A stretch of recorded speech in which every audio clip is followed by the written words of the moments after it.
जाति में तोड़ना होगा वरना वोट बैंक नहीं बढ़ेगा। नेताजी, हिंदुओं के तरफ से आपके लिए एक गिफ्ट। क्या बात है, क्या बात है। अब हमारे साथ हिंदू भी जुड़ने लगे हैं।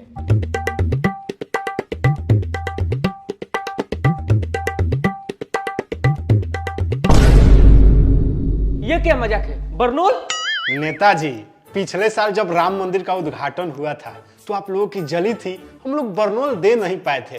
इस बार फिर 11 जनवरी को वर्षगांठ मन रहा है, फिर जलेगी, इसीलिए पहले ही बरनोल दे रहे हैं। पिछले साल की भी तिथि गलत थी, इस साल की भी तिथि गलत है। 22 जनवरी को उद्घाटन हुआ था और इस बार 11 जनवरी को ही वर्षगांठ मना रहा है। ना, इसीलिए ना अंग्रेजी संस्कृति को छोड़िए और भारतीय संस्कृति को समझिए। हिंदू पंचांग के हिसाब से जो 22 जनवरी की तिथि थी ना, इस बार 11 जनवरी को ही वही तिथि पड़ रही है।